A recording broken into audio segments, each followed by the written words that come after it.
guys are ready. Good afternoon, guys. Sir, para sa kaalaman ng lahat, kindly introduce yourselves. You are Sir. I'm Sammy Acuña, the COO of OWTO. Okay, I'm and Adi Guevara. I'm the co-founder and CFO of Advance. ayun. So, OWTO, we all know what OWTO is, pero yung Advance, sir, hindi ko, parang ngayon ko lang narinig yung Advance. So Advance, we're a fintech startup. We launched back in, actually we're less than 2 years old right now. We launched back in 2019.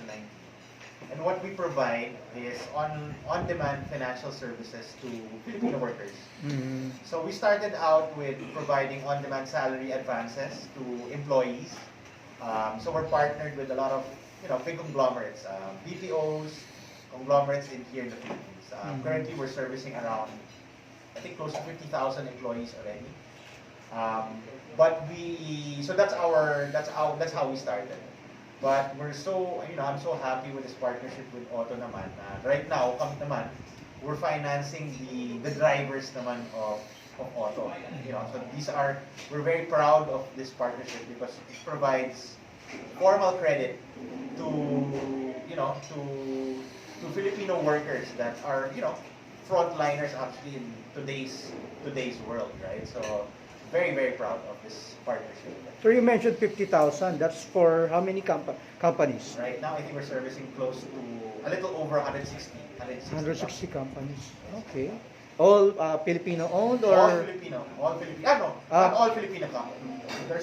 There's some multinationals, there's some BPOs, BPOs are foreign-owned. Some local conglomerates, and even SMEs, meron din kami mga SMEs. So, across the board. Okay, so lahat ng companies and different industries. Different industries. Mm-hmm. Although, we started out as industry agnostic, so kumbaga iba-ibang. But right now, what's coming out is we're quite strong in the BPO sector. So that's something that we're very, parang the BPO companies are the ones that are starting to get our services even more. Do you mean that the bigger majority or the majority is from the BPO Yes. companies? Yes. Okay. Yes. Sir, Kasi lalaki ng mga nila eh. Lalaki ng headcount nila eh. Oo, ang dami. And sir, OWTO, for the benefit of those na hindi pa nakakaalam what OWTO is? Well, actually, OWTO is an all Filipino. All the Filipino, our investors, their board of directors, we're all Filipinos. No? And we're the only TNBS, the Transport Network Company, na we say na siya na lang yung natitira who's fighting for the industry. With the monopoly of the green giant. Of course. So kami yung and we welcome the partnership with Advance right now. And we started this with the call center, call centrics, no. So during the pandemic, we started the BPO project, no. So we help a lot of drivers, especially in the TNBS industries, na nawala ng biyahe because of the pandemic. So when we formed the BPO project, it's another vertical project of OWTO, we welcome the partnership with Advance for the payouts and for the whatever needs of the drivers, matutugunan ni OWTO. Yes. Has the partnership started already or parang after the signing ceremony pa? We did our part. We actually, Yes, this is a live partnership already. We did our pilot back in August. And I guess this is really just the formal launch of the program. But we've been working together the past 4 months. August pa. Especially now that kailangan nila dahil magka-Christmas. They need the advance talaga. And it really helped a lot to sa mga bossing drivers namin. Nag-talk about even the pandemic period na talagang although we always recognize and we always follow the IATF protocols. In fact, we also did our own protocols. May mga additional kami for the safety both of the drivers and the riders. Just wanted to add lang, na parang I'm very happy now with this. Again, I want to repeat na I'm very happy with this partnership because talagang, I mean, we have been servicing, we've been servicing Filipino employees from the beginning. And this is a totally new market for us na parang we're servicing TNBS drivers. And I think everybody, like especially now in this pandemic, everybody needs that extra help to get back on their feet. And we're so happy to be and proud to be part of that and to give that service to Filipino workers.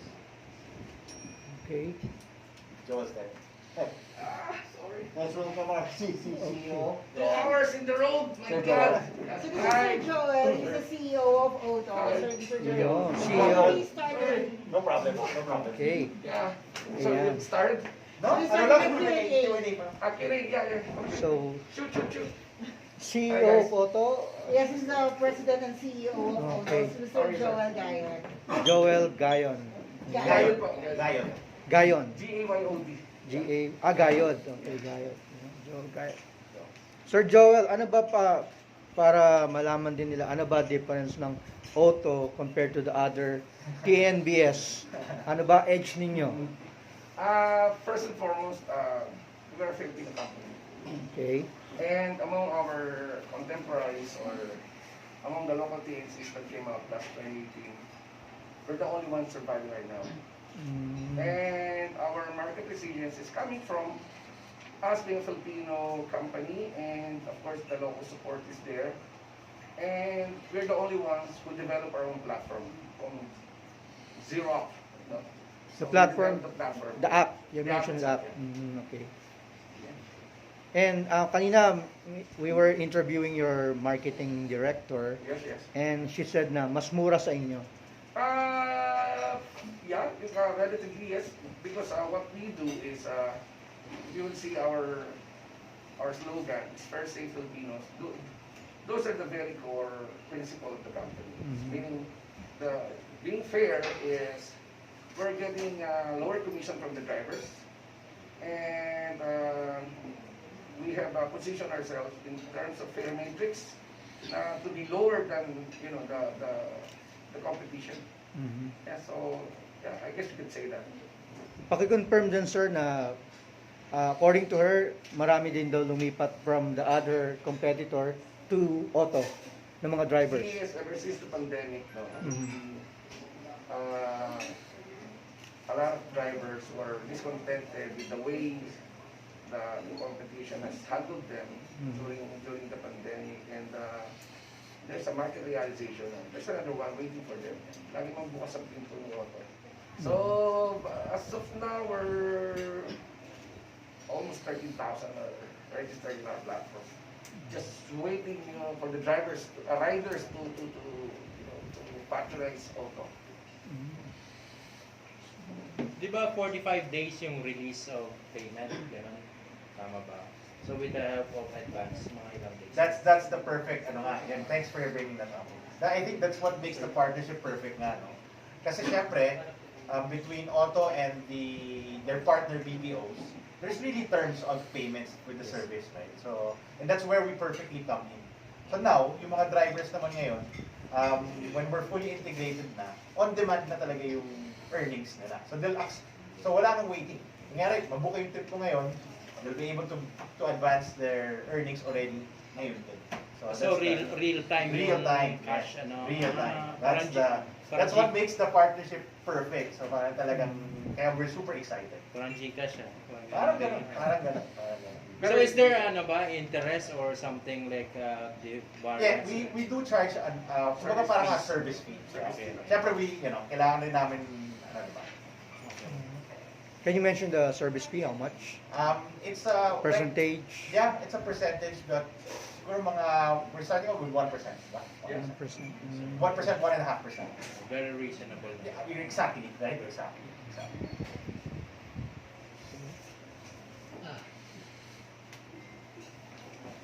Do you have any more questions before we start the MOA signing? So aside from yung real time, may may advance pa sila, let's say nagkaroon sila ng emergency mga driver. Right now, earnings muna. Earnings But muna. that's something definitely will That's where the direction should be. Eventually, because we'll have all that data, right, the consumer behavior of the drivers, and we'll be able to credit score them. Can you imagine?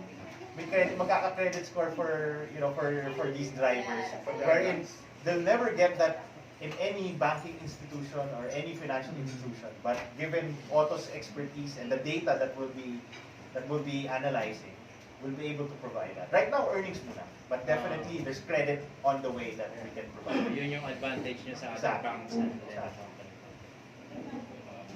In terms of technology, how do you define the technology of OWTO than the other competitors? Well, we have to admit, even before we enter the market, the technology for writing is there. It's all about innovation. It's all about being resourceful. It's all about putting into use whatever the market's offering. One of the biggest difference with OWTO is our motivation comes from the ground realities of the market. Like for the security or for the safety. We are the only ones who manage to implement yung, as what we call silent distress signal, where we utilize the current camera technology, the current utilization ng iba't ibang components of a mobile, and we put them into use in such a way na, we deliver the kind of feature that we want to deliver to the market. Okay, this means na you can monitor where the passenger came from and saan siya drinak. Yes, of course. That's very basic. Those are one of the fundamentals ng ride-hailing. Is you know the drivers, you have the information of the riders, you have the information of the drivers, you have the actual or real-time data wherever they are because of our navigational capability, our GPS capabilities. And on top of that, kanina sinasabi ko yung that's the safe part of being with OWTO is both the riders and the drivers are safe and protected. We just want to finish this last leg of our implementation where we partner with government institutions like PNP, those first responders like hospitals, fire stations. So yeah. Also for the safety ng driver. Halimbawa, may sumakay na ano naman natin, ilan na yung mga drivers na napatay. It's because of the hold up. So magkakaroon ba ng response with the... We have. That's definitely the plan. During those times when we entered to the market, napakarami talagang cases where the drivers are being, hold up sila, they were harassed, Killed. actually, both sides, even the riders are there. So, the rider up and the driver up have both capabilities where we could utilize, those hindi ko ma-broadcast kasi kinopya na sa akin ni Grant before. Kaya sa pagmamadali nila, natali sila ng National Privacy Commission. Isa lang naman ang sinabi sa kanila. Kasi they didn't really have the right ingredients, no? Because you have to be a partner with the institution, with the government, with the police system. You cannot really just, roll the camera and capture whatever's happening inside the car cabin. No, it doesn't work that way. Kailangan, there will be consent, those stuff where you don't invade somebody else's privacy. And this is where we are very careful when approaching it. Kailangan medyo ingat. Hopefully before the year ends, until the first quarter of 2021, this will be in full swing. We need OWTO and advanced partnership. So if you are an auto driver, partner, automatic member. Not automatic right now. Right now, we're launched sa BPO partners muna ng OWTO. Not all the, that's the goal, definitely. That eventually all the auto drivers will be, will be part of the program. But right now, we're focused on the BPO partnership muna. And not all BPO, the entire B2B, and the The entire entire, B2B yeah. service na i-handle yung auto sa market. Of course, advanced tech should be there. Yep. And we'll be there. For auto, sir, my question is, what is your development in the only for ride services, or if you are expanding to other services also for the auto Yeah. market? Okay, just like what the other apps came to be, ang direction ni OWTO is to be a super app, developing our own ecosystem, and of course, advance will be part of our ecosystem, where we, we deal with other sectors like deliveries, fintech, so those stuff. That's the future of the app. Yeah, and it's gonna happen soon. So that's really, watch out for us. Do you have a timeline already or when this will happen? Right now, it's in our roadmap and it's in the immediate roadmap namin. So, in the coming few months, medyo sunod-sunod na labas natin ng mga verticals. Okay. So for advance, my question is, do you accept SME or only company with the... Right now, we have a few SME clients, especially when we started out. Yeah. So we have a few, we have a lot of SME clients as well. Okay. So, I think out of the 160 companies na we're servicing, siguro mga kalahati doon are also SMEs. So what are the qualifications sa companies? Should be a year to be a partner with you? No, I mean, what do you mean? A year in age? Existing, yeah. Yes, at the very least 1 year naman. Para at least meron naman track record already.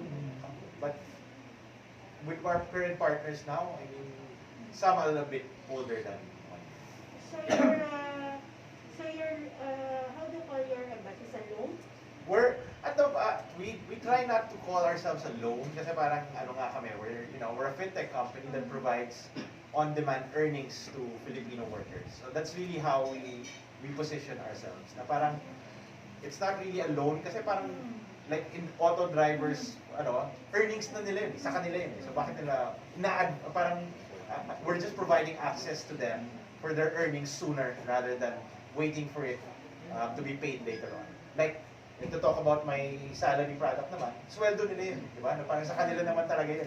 So we're just advancing it before the companies pay them on the proper time. So kumbaga parang ayaw na namin ng 15:30. Gusto na namin ng kahit kailan, gusto mo yung sweldo mo, pwede mo na makuha. Gusto yung driver earnings mo, gusto mo na makuha yung earnings mo, wala nang 15:30.